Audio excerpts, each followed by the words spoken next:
This video is kind of two-stage, but on the same topic. I want to touch on something. We've got a fundraiser going right now. The link's going to be down below. Our good friend Todd Greenberg, y'all, I'm sure if you're watching the channel, have seen the Go Native Overland logo pop up on a lot of videos. Todd has been a staple in the Overland community. He has put together tons of routes and map files. Always one of the nicest guys to sit around a campfire with. Unfortunately, his truck caught on fire while he was sleeping in his four-wheel camper. He managed to escape with some pretty severe burns, and unfortunately his two dogs, Ranger and Otter, perished in that fire.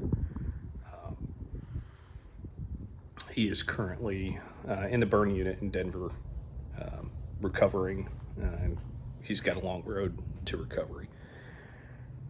I don't know what caused the fire in his truck. I'll say that now.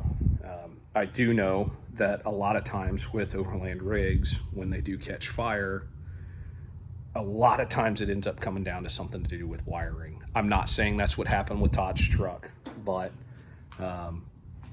I had a relatively close call in mine, and I kind of wanted to put this out there as a, guys, be careful when you're doing wiring projects. Use high quality components and just double check everything.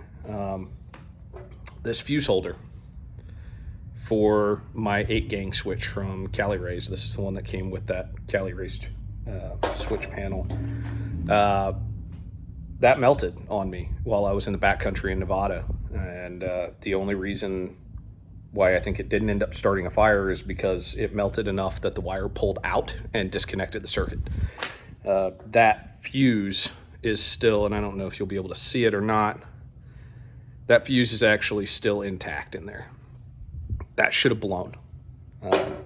And my lighting doesn't pull enough amperage that it should have done that. So that tells me there's some kind of a quality issue with that component.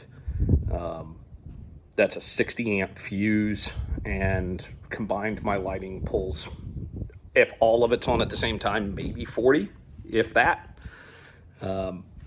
So just keep it in mind. It's hitting kind of close to home, the potentials for fire risk in vehicles.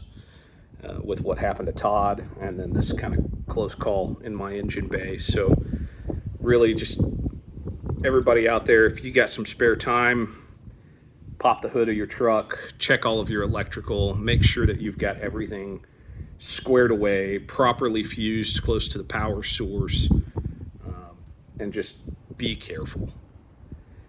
Hopefully we'll see y'all out on the trail. Y'all keep Todd in your prayers, and hopefully soon we'll all be able to get out.